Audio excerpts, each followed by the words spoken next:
Hello, everyone. Welcome to our Zoom, our part 2 on sex abuse. And we are so blessed to have Sheryl Sarmento coming to us from the big island of Hawaii. She's not even here on Oahu anymore. It was a quick move that happened. But I do want to just welcome all of you. And for those of you that are newcomers, I just want to give you a little bit of our heart of explicit. You know, we know that many pastors and parents and leaders, church leaders, struggle with talking to young people and other people, you know, no matter how old they are, really on sex and sexuality issues. But we want to equip you with relevant faith-based resources so you can have those conversations, important conversations with confidence. And we know that when you are empowered, you can really help young people navigate and avoid damaging and hurtful experiences, and instead prepare them for thriving relationships, healthy dating relationships in the future. And so we're really glad that to be talking tonight about sex abuse. Last week, David Nisfeld and Cristiano Aria gave a great foundation of what is sex abuse and, you know, what are some stats on it and how we can help people. And this is a part 2, is the healing process. And Sheryl has done so much talks and messages and study and research on grief and healing. And she has such a big heart to want to see people whole and thriving. And so we're really blessed to have Sheryl. So Sheryl, do you want to just share just a little bit about yourselves before we get into some questions, some really good questions about healing and grief? Sure. Thanks, Michelle, for having me. I'm really excited to be able to share this because years ago, I really wanted to help people, and even went to college and became an addictions counselor, and had a real heart to give people tools and things that would help set captives free in all areas. And so I started out in the field of addictions, but I soon realized that something for me in all my studies and, my college courses and everything when I was done, I still felt like something was missing in what I had learned. Like there was a missing tool. And when I explored that more, that's when I found out that for me, the missing tool was grief. Learning how to grieve, and not just learning how to grieve, but learning what the Bible says about grief. Because little did I realize that there were all kinds of protocols and instructions and things about grief, and that was part of people's healing process. And so that was so exciting it was like a missing tool for me, a key. And then come to find out that grief was not just in the area of death, but the need for grief was in many areas, and even sexual abuse is one of those areas that causes grief and causes a need for people to work through the grief in order to help them heal. So that's kind of it in a nutshell. I've done a lot on sexual abuse issues as well, but to bring the two of them together, sexual abuse and healing it through one of the avenues of grief, is something I have, always wanted to do. And so that's the thing that we took the challenge on, and I'm grateful that you asked me to do that. Oh, I can't hear you now. Hang on. Oh, no, it's me. Sorry, Oh. I had muted myself. Okay. I'm really excited about hearing more. Before I ask my next question, I do want to mention to all of you joining us that if you want to chat any questions that you have, please chat, and we'll try to gather some good questions for later. Okay, so Sheryl, just to start off with just, grief and sexual abuse, like what are some of the losses that sexual abuse victims, have experienced, and maybe you can just also just go into what is grief, because maybe some of us listening don't really understand what grief is and why Mhm. it's important to go through that. Okay, so I wrote some things down that answer those questions, and grief is something that is the deepest sadness. It's a sadness, but it takes it to a whole other level than just everyday sadness. It goes deep into the heart. It is something that's beyond the sadness that turns into grief. And grief really connects to a loss of some sort.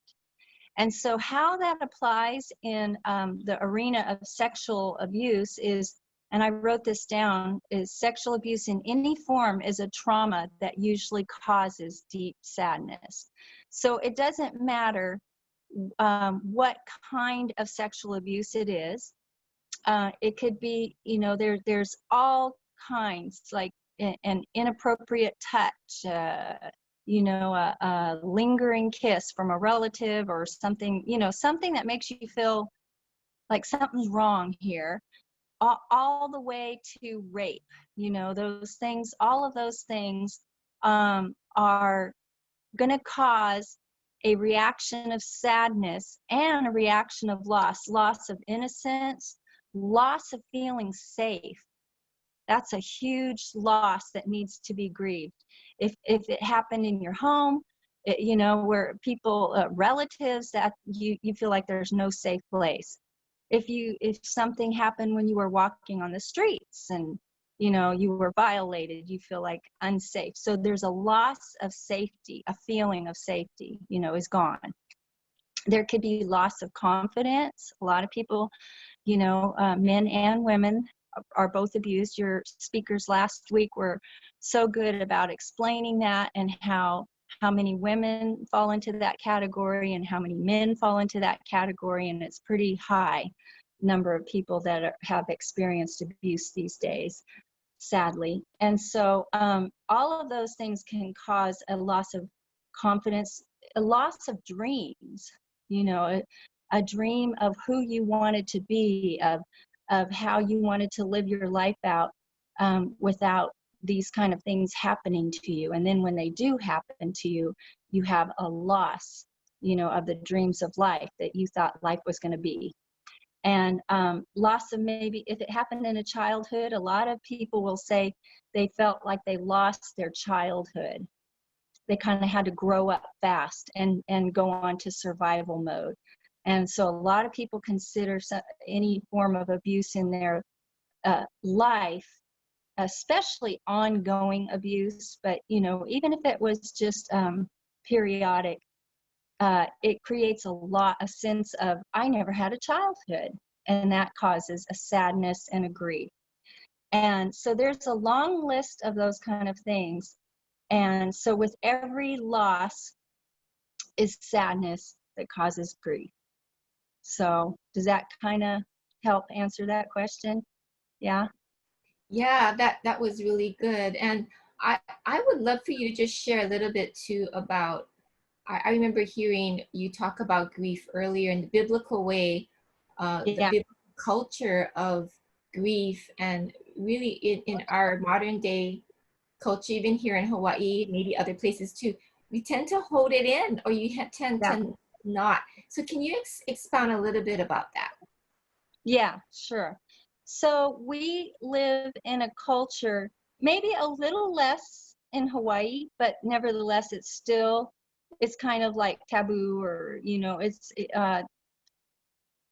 showing your emotions and talking about something that happened, like abuse and all of that, is kind of like it's suppressed. It's not an open conversation. And especially in our culture. Um, there are cultures where, and we'll see that in a minute, because I'm going to bring up a Bible example where nothing like that was ever hidden. It was so out in the open that it came out immediately, and people dealt with it immediately. But we're in a different cultural time, and so a lot of people are taught to not talk about it, to keep it a secret, or they're afraid to talk about it because of threats that might have happened if they did talk about this thing. Or, you know, the culture of honor, which is good, but sometimes victims feel like they're dishonoring if they do talk about it. You know, the person, they're dishonoring the perpetrator, and especially if it was a relative or, you know, whatever. It can cause great shame and silence, you know. So what I learned from the Bible and from the process of grief and loss is that when we keep those things inside of us, then they have a manifestation. They come out in one form or another, because what's not confessed, what's not spoken out, what's not revealed from inside out, it causes other things to happen. Like, for example, one of the things is addictions. A lot of people, this is why I got into this, you know, with the grief, because I was an addictions counselor. And what I found is that because a lot of people hadn't grieved the losses in their life, then they were trying to numb a pain that had never been healed.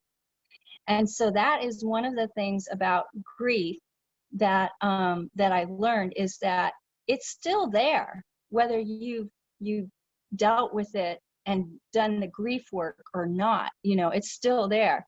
If you have not done it, but it's going to come out in one form or another. And another way that grief will manifest is through physical illness. You know, a lot of times people are deeply saddened. Sometimes that turns into depression. Sometimes that turns into illnesses.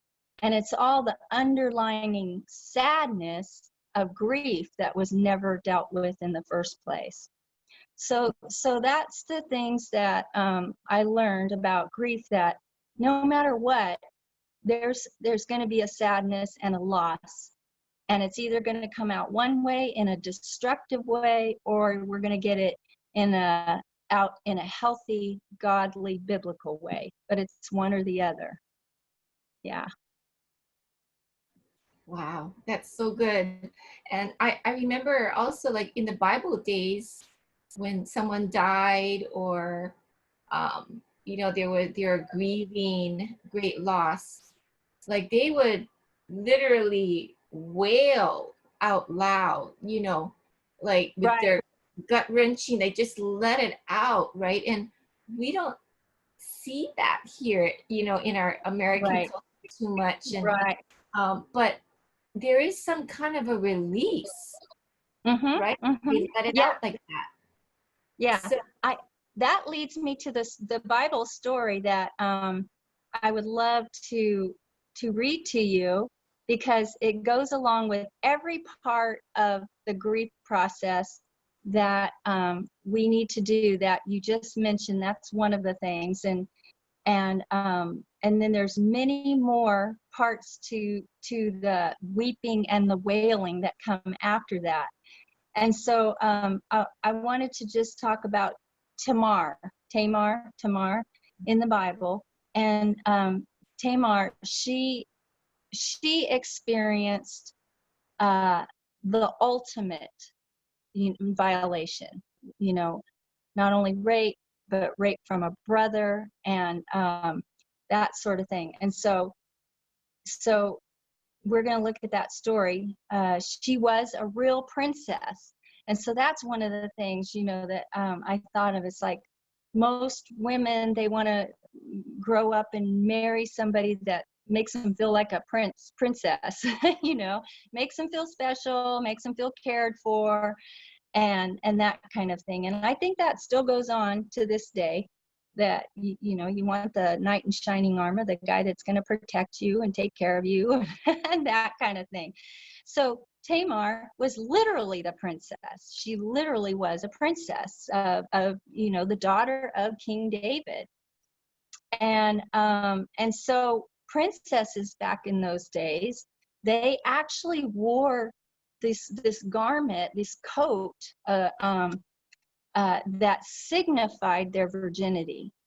It was like that was that much of a big deal in that culture, you know. So everybody knew this was the special princess that was saving herself to marry the prince. And she even had the coat on that proved it, you know. And so, so Tamar, she, let me see here. So then her half brother Amnon, you know, it said, the Bible says that he fell in love with her, but then when you read the story, you realize it wasn't love, it was lust, you know. And so he allowed his lust to just increase and go on and on. And so he talked to a friend about it. You know, I really want to sleep with my sister. And the interesting thing was, back then, because they were half brother and sister, and because of the cultural norms at that time, he literally could have married his half sister, could have, you know, just like Abraham married Sarah, his half sister, right? And so culturally, that was not the issue, that he was in love with his sister, because that he could even talk about it to someone else, because it wasn't totally forbidden. It was, you know, well, if you feel that way, you marry her. And but what he did is he talked to this friend, and the friend told him a plan, you know, Amnon, a plan about how to get his sister into the bed with him. And this friend was no friend at all. And so he taught Amnon how to kind of groom her, like go to dad, go to King David and tell him you're sick, and tell him you need her help and you need her to come feed you and blah, blah, blah. So they set her up. And the plan worked. And, you know, she went in, and she, of course, she felt special. Oh, my brother's sick. He needs me. He wants me to feed him, blah, blah, blah, you know. And so that is exactly what happened. And then he told her that, you know, what he wanted from her, and she said to him, no, my brother, don't do this. And this is what victims go through a lot. A lot of times they're able to say no, but their no doesn't mean anything. And that's what happened with her. You know, no, my brother. And she even said, you know, don't do this. You can marry me and make this right. Let's do that, you know. And of course he said nope, and he raped her anyway. And then not only that, but afterwards he had a disdain for her. He had a hatred for her, an immediate hatred came out of him towards her. And it says, the Bible says in 2 Samuel chapter 13, it says, now Amnon developed an intense hatred for her. His hatred for her was greater than the lust he felt for her. Now that had to be extreme for her, because his lust was very extreme already, but his hatred was even worse. He told her, get out. And he told her, she said, don't send me away, because this great wrong is going to be greater than the thing you did to me. And but he wouldn't listen, and he called his personal servant, and he said, get rid of her. And he put her out, and he bolted the door behind. Okay, so here's where the grief comes in. You know, that the event happened, the shock, the trauma, the disbelief, the sadness, all the things that go along with abuse. And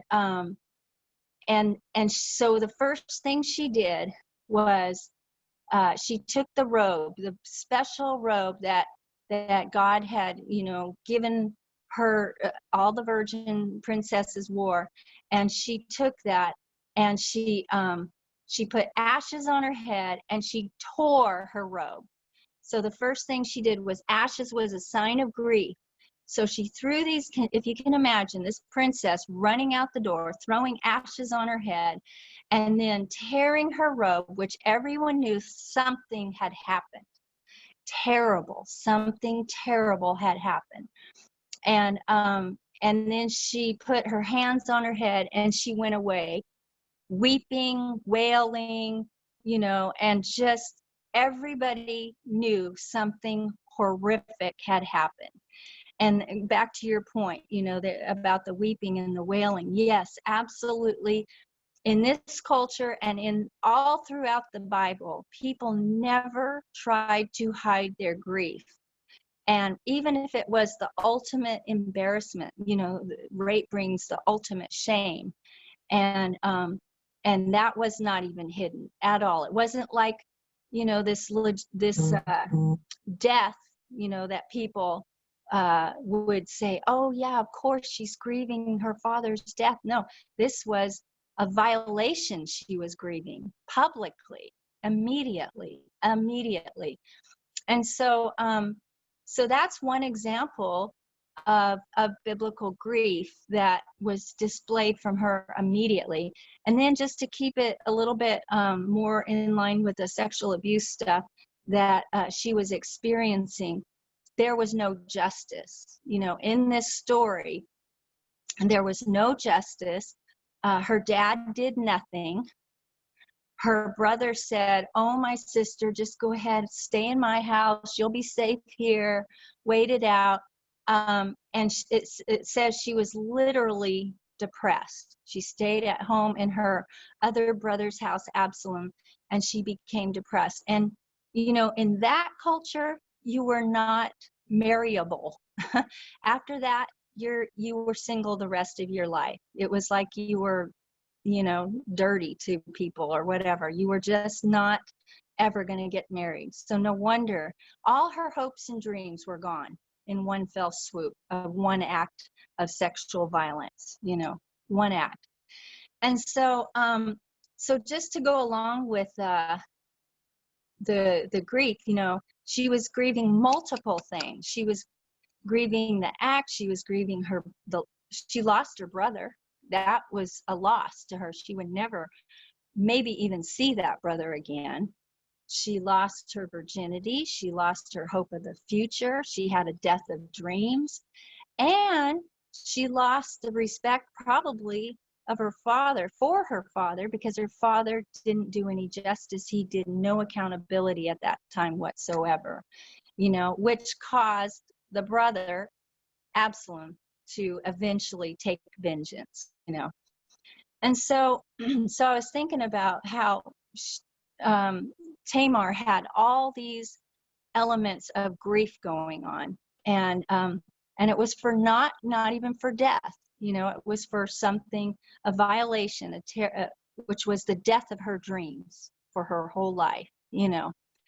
And so, so just some things that people do, I wanted to bring up that the grief process, if it were a death, and who knows how much Tamar actually did of this afterwards. We don't know. The Bible's quiet about it. But if it were a death, you know, people would have to not only do the funeral immediately, and during that funeral, there would be weeping and wailing and outward manifestation of the tears that, by the way, tears have been proven to cause a healing in our body when we release those tears of grief. And so there's a whole thing I did at my grief seminar on tears. It was profound, and how much tears are important and involved in a healing process. And so that's why Jesus said, call for the wailing women, right? Because he said, you know, don't just, I can't hear you. Are you talking, Michelle, at all? Well, I just wanted to comment about the tears because in some families of origin, or even in, you know, some cultures maybe too, but, you know, sometimes we're taught to not cry, or like, you know, men are often told, like, you know, man up, you know, don't cry, Yeah.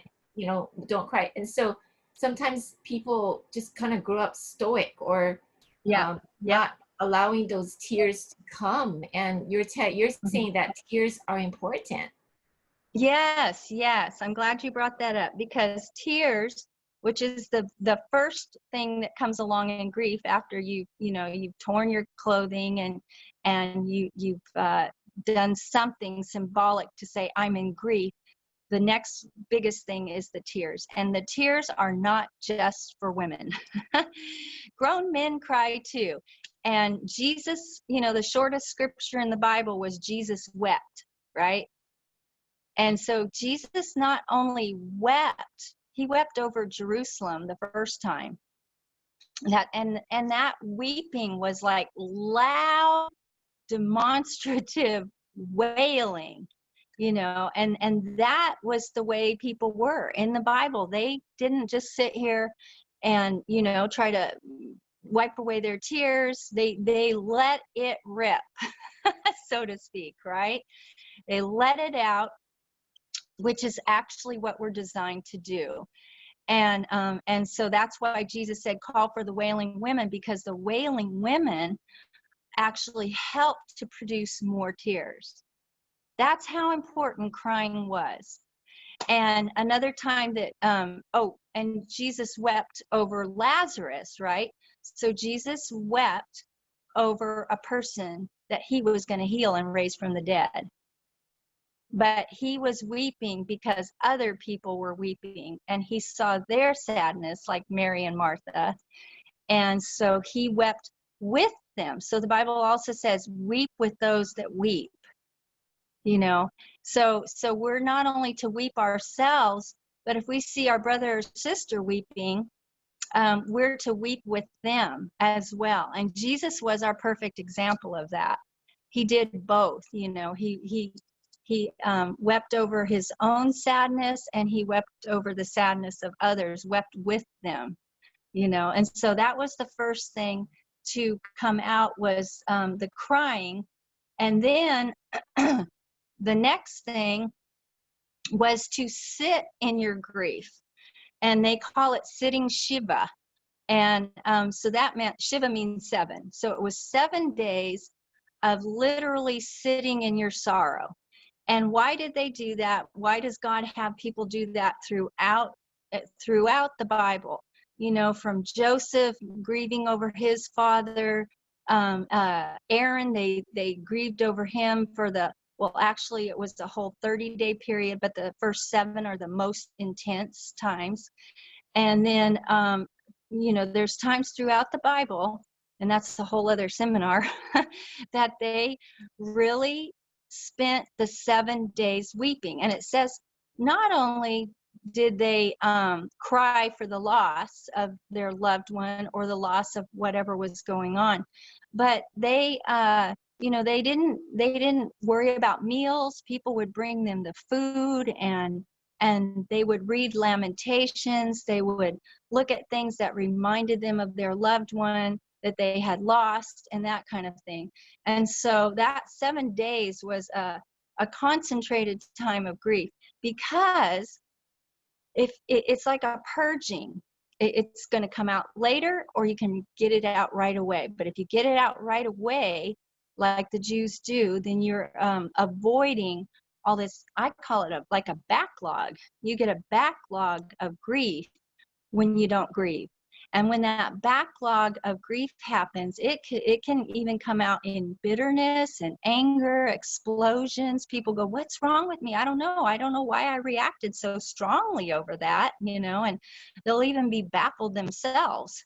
And it's because they didn't take the time to grieve, and they don't even know that they were actually in grief.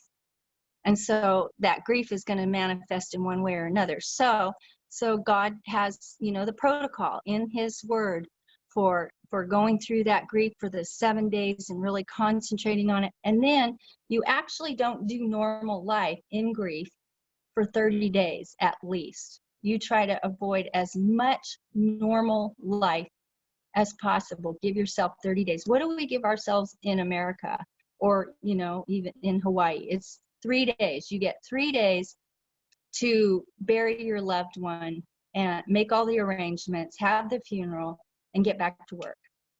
It's 3 days instead of 30 days, which is what it's supposed to be. Wow, that is so incredibly insightful. You know, I wanted somebody had a great question. Some people they react like they're so sad they don't cry or they feel numb. Is Yeah, that the beginning of grief or you just are in shock maybe or that's shock. That is usually shock mode. Yeah. And yeah. so if it's traumatic, unexpected, like let's say you have a loved one and they have cancer and it's a long, lingering illness and then they pass, that's going to be a very different grief than the grief of a sudden, traumatic, unexpected death. Or like Tamar, a rape. Those are different kinds, that kind of grief is attached to trauma. And and when a grief is attached to trauma, it might take even more time and more work and more grieving to get over that than just a long term, my mom's in her 90s type of thing, and you kind of expect something to happen by then. But yeah, very different. Yeah, that is a shock, and the person's usually in some kind of trauma from it. Yeah. Wow. Wow. One question is, how does someone who has been numbing emotions for years after abuse, deal with that? And I have a testimony to share, but first I would like you to Yeah. answer that. You sure you want to go ahead? Let me go ahead and share, and you can bounce off. Okay, so Yeah. I had experienced a lot of abuse, of not Mhm. sexual abuse, but physical abuse, domestic abuse growing up. And I mean, I did my share of crying for sure. But just maybe 2 years ago, the Lord began to speak to me through articles and just kind of how God speaks. Just he'll speak in different to people through articles all of a sudden. And I was learning about how our bodies, our physical bodies can actually record the pain, even in the Yes. cells of your body, Yes. our cells of our bodies, physical bodies can record that trauma. And I remember going to Healing Hearts at Mountain View Community Church, and we had a session, and it was my turn to be ministered to, and I was reading this prayer, and in the prayer, it was saying about asking God to heal me of every cell of my body, that God Mm, would heal me from that trauma, um, excellent. and that was kind of like, after a few weeks of God speaking this to me, when I was there reading that prayer, I could feel this emotions coming up. And I told Pastor Barbara, who wasn't the leader, I said, I feel like I have to scream. And she said, okay, Michelle, go for it. And I said, I feel like I have to curl up on the floor and wail. And it's going to be at the top of my lungs, but I'm so embarrassed. And so she said, I could feel it coming up, Yeah. my Yes. throat, and because God was doing something. And so so the group says, just go for it, Michelle. This is the safe place. Just do what you have to do, and we're just gonna pray for you. So I went on the floor and I wailed like at the top of my lungs, Oh, weeping for about 5 minutes straight. And this pain just came out. I mean, it was very loud. I never do that in front of people, never. But something happened. But here it yeah. is, like 40 years later, 50, well, actually, yeah, about 50, 40, 50 years later, Hmm. it's coming out. Wow. And I love that you shared that. it was Yeah. very powerful, but that's kind of, it had to come out, right? Right. Like Tamar. That's exactly what Yeah. she did. Yeah. But what I love is you said it came out even later, right? It's never too late to get it out. That's what I love is that I used to have clients that would say the same thing and they say, but I have no safe place, and even my office wasn't a safe place because people could hear the weeping and wailing, and that doesn't work. And so I said, we can go in the car, we can go drive and let you scream and scream as long as you need. And I was amazed at how many people did that. They really needed to get that out, like you said, and it breaks something. It's like it just helps it's like a breakthrough for your healing kind of thing. You know, it's like it does something, and it releases a part of you that's been pent up inside all those years, that in order to heal, it really does have to come out.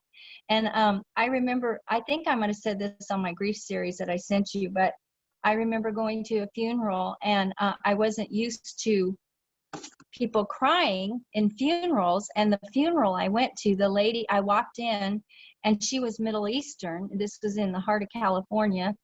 But she came from the Middle East, and she was weeping and wailing, and everybody sat there looking scared to death, like, oh wow, what do we do?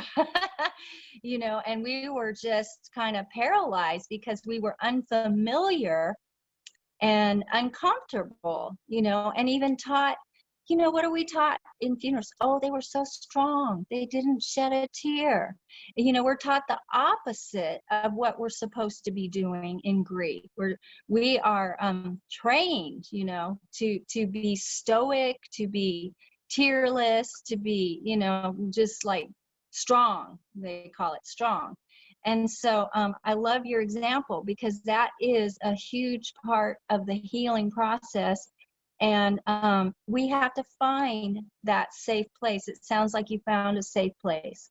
And that is one of the steps that I wrote about in healing, is either find that safe person that you can be safe with, to let it all out and to grieve with, who's not going to try to correct you, who's not going to try to make you feel better, you know, or either find that safe person, or be that safe person. You know, it's like, if you need a safe person, find them. And if you are dealing with someone who's grieving sexual abuse or any kind of grief, then be that safe person. And what does a safe person do? You know, they do not try to correct. They do. In fact, in the Jewish culture, you're not allowed to say much of anything to a grieving person. You're just supposed to listen. You know, and not only listen, but at the end, I'll share a prayer, that a thing that you do say to them, and it's just a one-liner, because anything else that we say, you know, even though we're well-meaning, we actually could thwart the grief process. You know, like, we've been taught so many Christianese. Oh, well, they're in a better place. Oh, well, you'll see them again someday. Oh, well, this too will pass, you know. And we mean well, but we're actually doing more harm than good by saying those kind of things, instead of helping people get out what they feel with no restrictions at all, with no hesitations. Yeah. Wow, so that's really helpful on how to become safe people for that to happen, and not judgmental, and not just you know, putting those expectations, but to just listen and let them, encourage them to grieve. That's so good.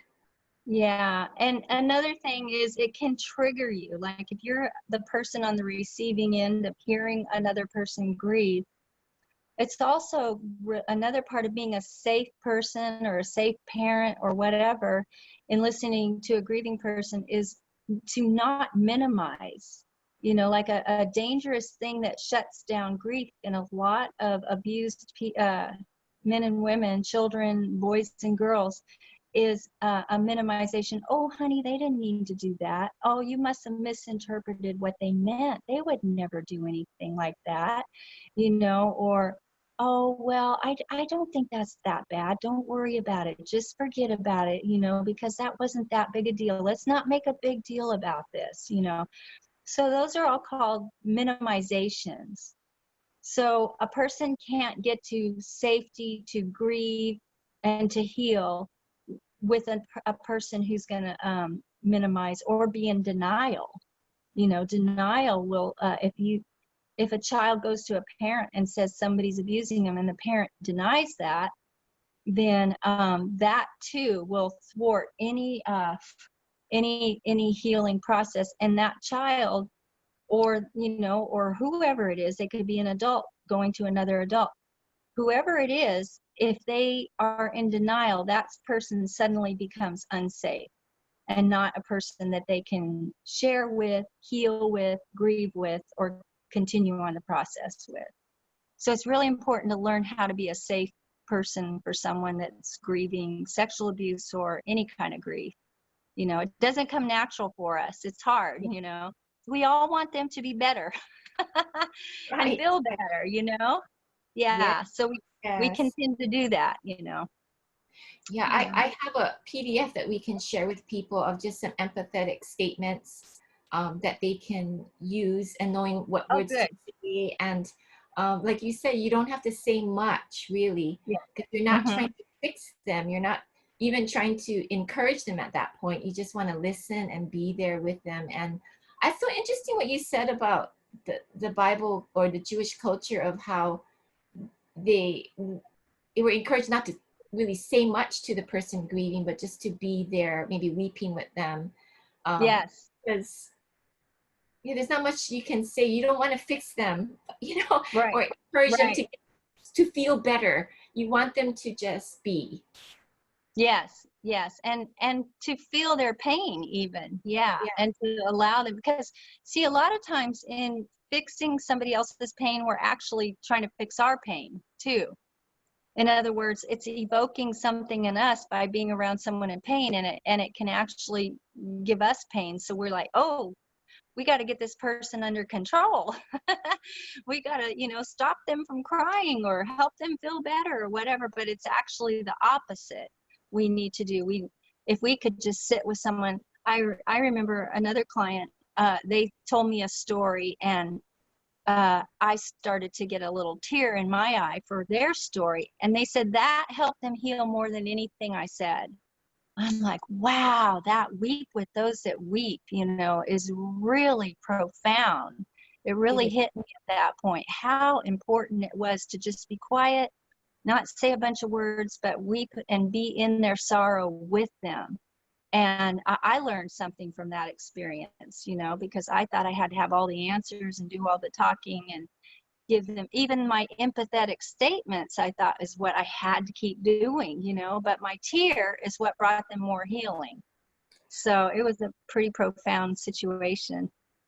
I love that. I mean, that's something we can all do, is to just be with them. And I remember one time I never could have my own kids biologically, and so was grieving because I really years ago wanted to be a mom, and have my own, get pregnant and all of that, and it wasn't happening. And I remember just so grieving that I wasn't gonna have that experience as a Mm. woman. And Yeah. I went through 7 years of just being a basket case. But one time my husband cried with me, and Oh, that was like the most healing moment, I think. Was He didn't wow. say anything. All he did was held me, and he cried with me. And Wow. what you're saying is true. It was Yeah. so healing. Yeah, that's wonderful. Yeah, and that's just what people need, they need that. And if uh maybe I should just go to that statement that they say, if I can find it at the end, because what you're saying and okay, here it is.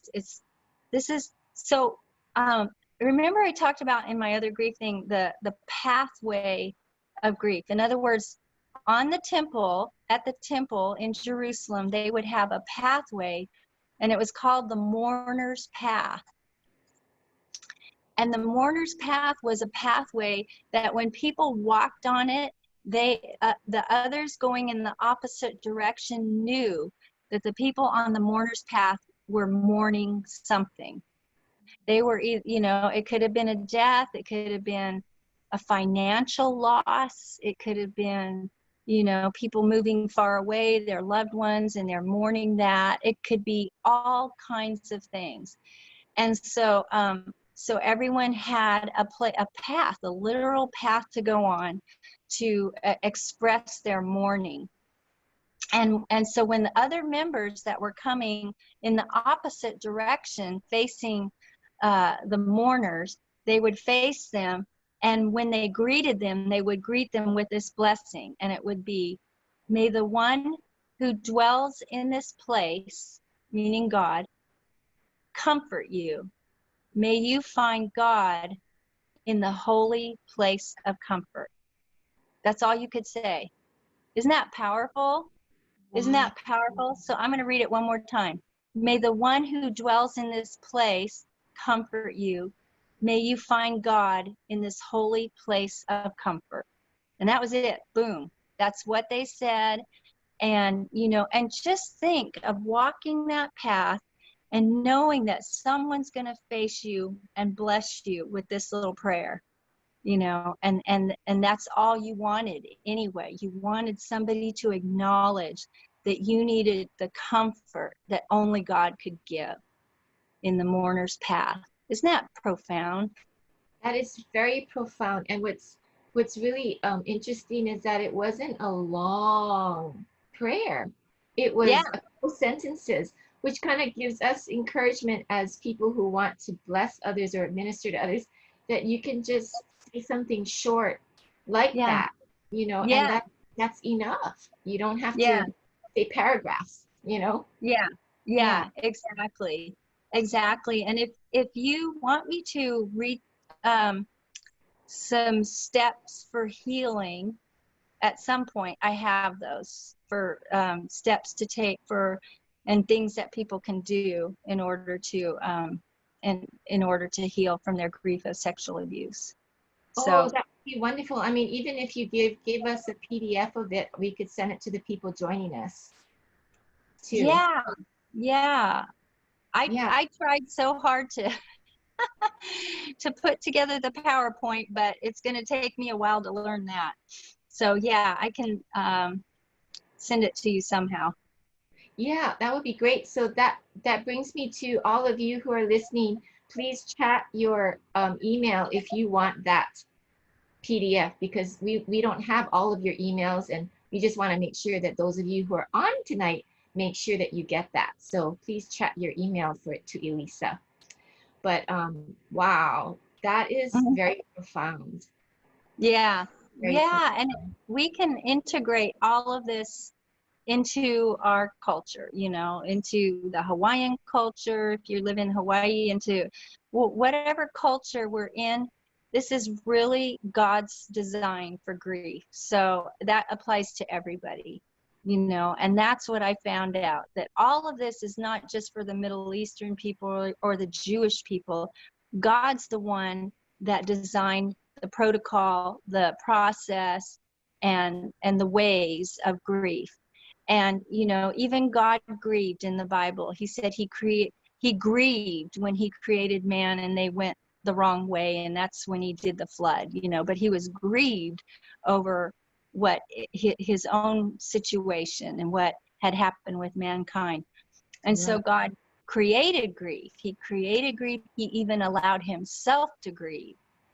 And so we can learn so much from the process of grief in the Bible and apply it to every loss in life in one way or another, which I love that. It's a big key of passing on healing to others for me that I was looking for, you know, for a long, long time. That is so profound. And just to even think that God grieves and that he created emotions and we were made in his image. So we reflect him in those things. And if he feels sad, angry, joyful, you know, all those emotions, he's like that too. So Yeah.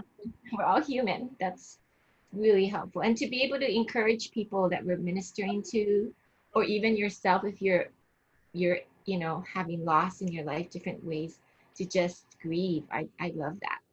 Give yourself permission. Yeah, yeah, and that's the thing. You know, we can all just do this daily. You know, well, what am I feeling today? Is there anything, any sadness in me? And there's ways that we can acknowledge that sadness, and then find ways to grieve it and give it over to God and heal faster. than not acknowledging that sadness for the day, you know, whatever happened. Because we're having huge losses even right now that we have to grieve, right? That's right. Yeah. And and I think what's really helpful too for me is to ask myself, how do I handle my sadness? Because sometimes I distract myself. I don't want to Hmm. feel sad, so I medicate myself by maybe watching TV or going shopping or whatever, you know, and you just try to distract yourself so you don't feel because you don't want to Exactly. feel. And that Yeah. this is what you're saying is that's not healthy. That's not a healthy Yeah. way. Yeah. Yeah. Yeah. Because God gives us ways to get those feelings out every day. And one example, I wasn't going to bring this up, but I think it's a great example, is King David. All the Psalms are letters and songs pouring out his heart to God over these things that we want to run from. You know, he ran to the house of God, you know, and he said, I'd rather dwell in the house of God than the tents of the wicked. I'd rather all my days I want to be in the house of God, because he knew that all the losses in his life, all the devastations, and even what sin in his life caused him, all that grief had to go somewhere. And thank the Lord that it all went back to God. And we have his letters to God, his Psalms, you know, and sometimes that's all we need to do is get with God and read one of the Psalms of David, that or one of the Psalms of one of the other people that are pouring their heart out to God, so that we can kind of get in touch with what's going on inside. And, you know, oh yeah, I could really relate to that. I feel surrounded by my enemies. I feel trapped. I feel like there's, you know, um, the lockdowns are driving me crazy, and you know, and I feel trapped. And what did David say about that? Because he literally was trapped. You know, he literally was trapped by Saul and chased by Saul, and you know, Right. whatever. So there's the beautiful things in the Bible to help us get in touch with that and to grieve. And if we can't write down our own psalm, which we can, some of us do, you know, and I would encourage anyone and everyone who, if you're willing to write out what you're feeling, because there's more power when you write it out and speak it out than holding it in. And it's more healing, especially writing.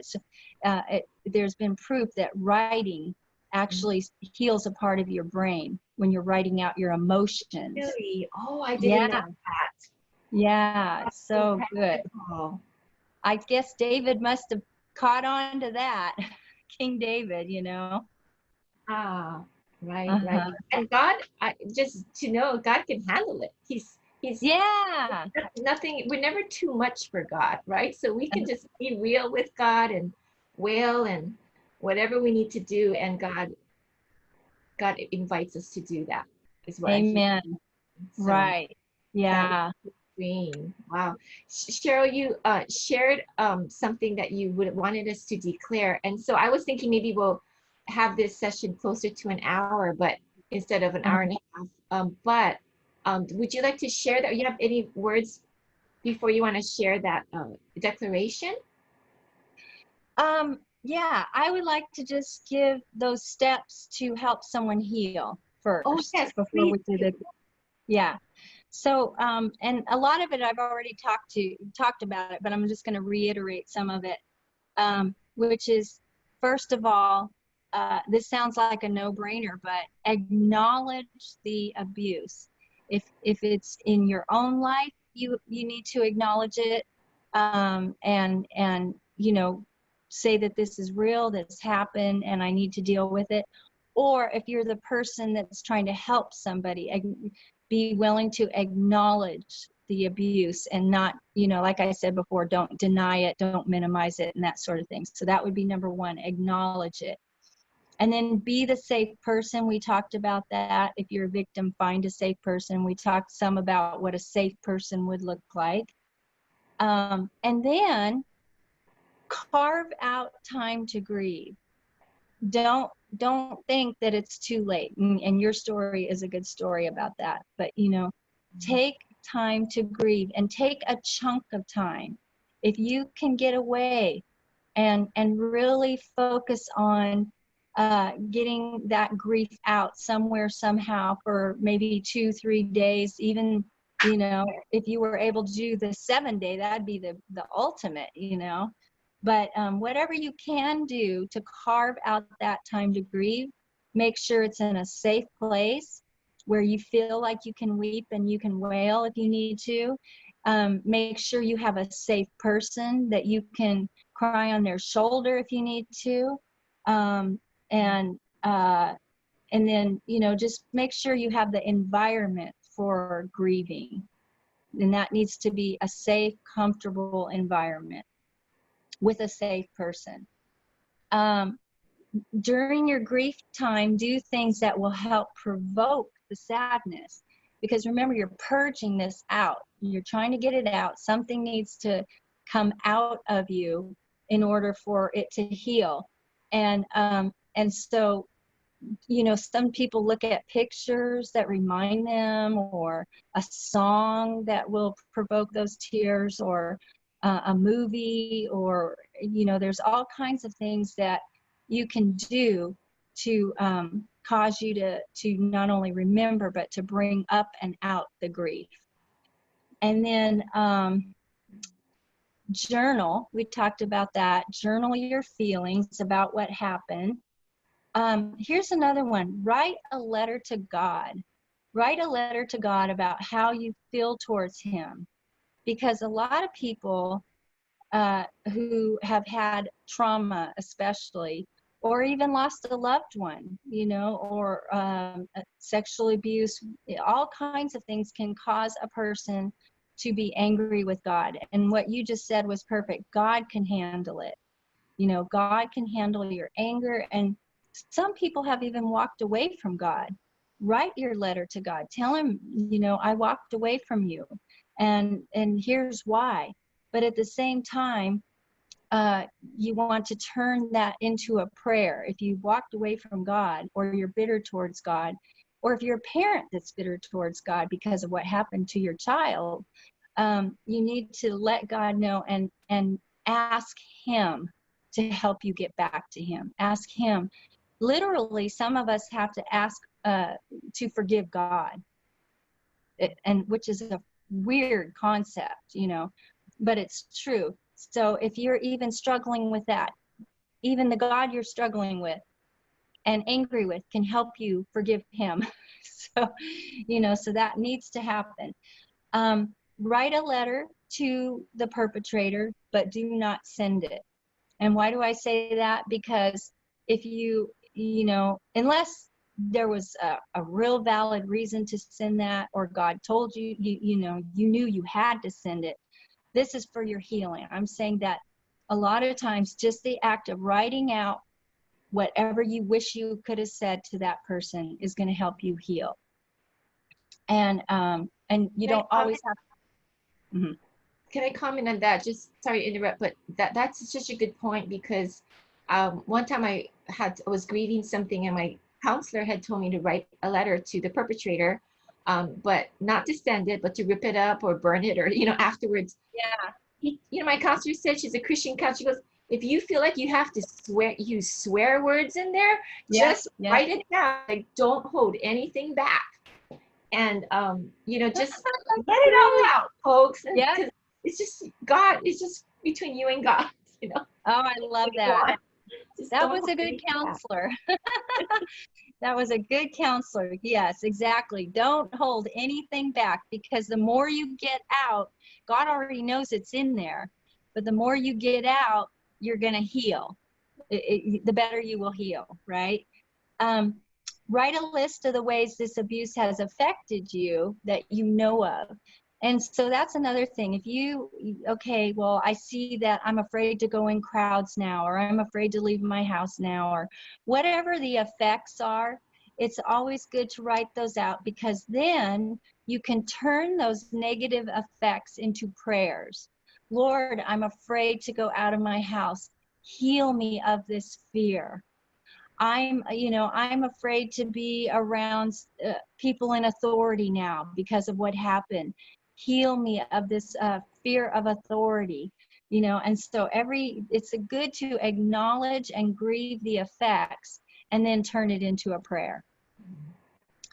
And then, you know, forgiveness is the seal. Now, I tell people you need to purge grief before you forgive, because a lot of times people will be in grief and they'll be told, just forgive that person and move on, you know.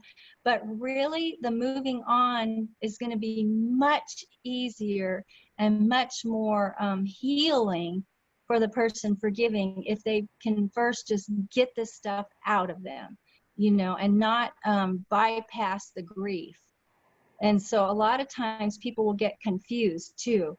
They'll say, oh, I'm still thinking of that and bringing that up. I must have not forgiven the person, you know. And so if you can forgive that person after you've gone through your grieving period, I mean, of course you forgive instantly, but I mean like a deep, heartfelt, I really, really forgive that person. That's going to come much more thorough and easier after you grieve.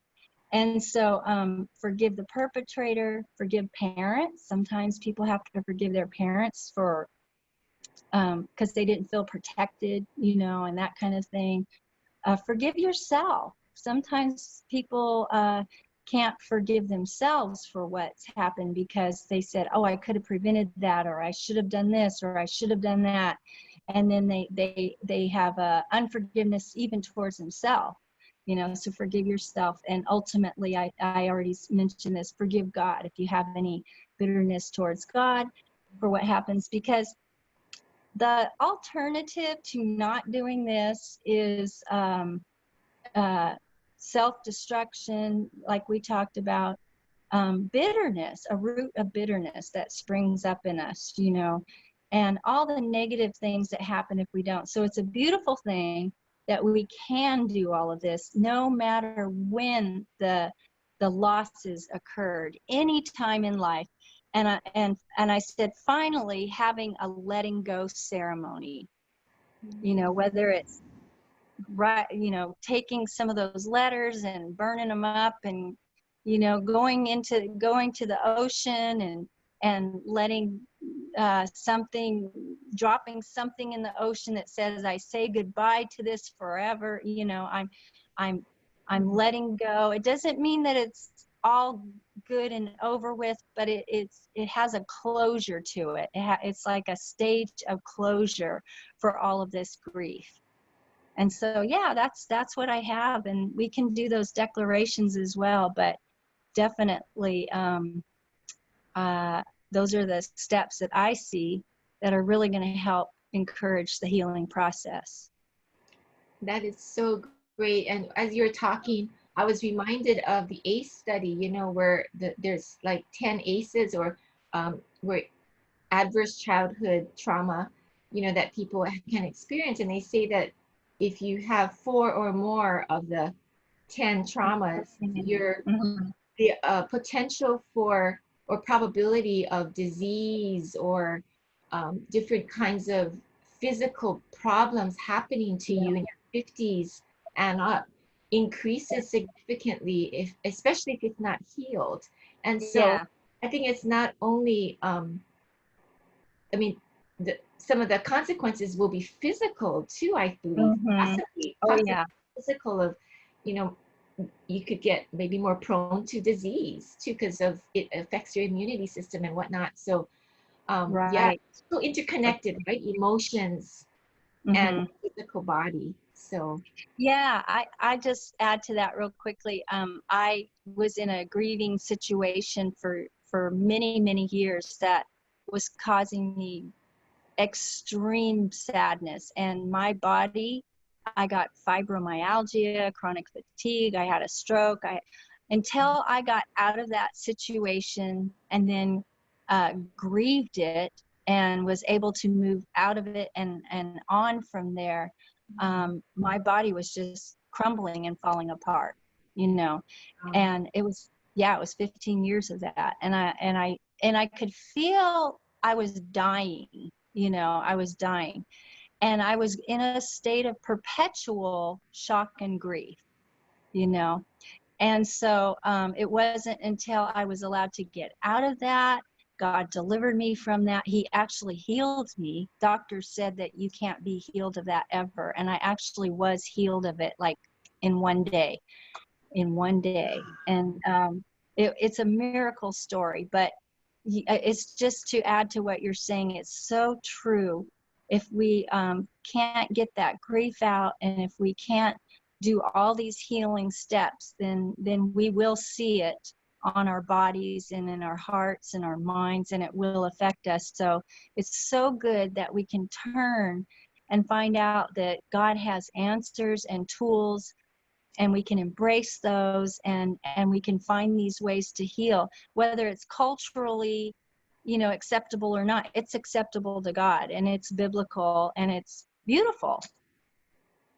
That's so great. And, you know, it's about kingdom culture, right? Yeah, And that's exactly. what we want to aim towards as kingdom people, is living Mhm. in kingdom culture, right? So Amen. that was Amen. so powerful, Cheryl. Oh my gosh. I learned so much tonight myself. Oh, good. Really Yeah. Well, good. you added a lot to it, so thank Oh, you. thank you. Well, I'm going to share my screen because Cheryl shared these a affirmations or declarations, and let's see here. Oh, what happened? No, Did it I was on for a minute there. click end of? Okay, maybe I'm going to stop share and do it again. Sorry. All right, you That's ready? okay. Okay. All right, and then I'm going to click this once. Oh, that's really weird. What happened to it? Huh. Okay, I'm going to end of slide. Or maybe I got to go this way. There we go. Sorry. Okay. So, Cheryl, do you want to lead us in this, or how should I lead Sure. us? Sure, I will. Okay, so we'll just do this together because there's something very powerful about decreeing and declaring these truths that help to set us free. The truth sets us free, and these are beautiful truths about tears, because most of us have been taught the opposite about what God says about tears. So, number one is, I declare that tears are good because God made them for our healing. Tears are a gift from God and not to be suppressed.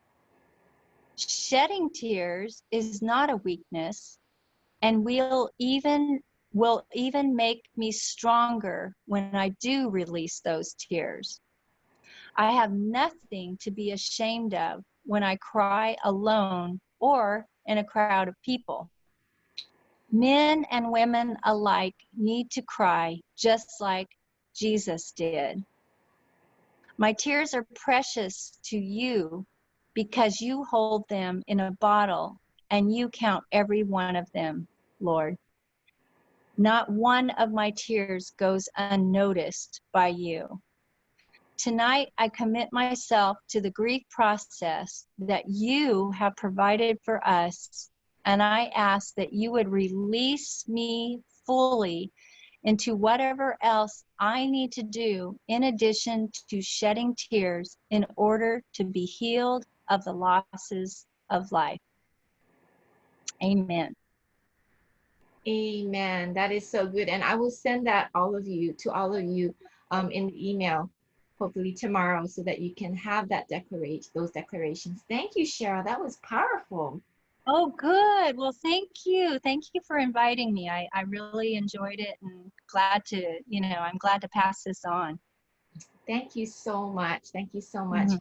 Well, everyone, thank you so much again for joining us. We're so glad that you're part of this, I think, life-changing night, you know, just learning some very practical ways of grieving, and how God invites us to grieve when we need to.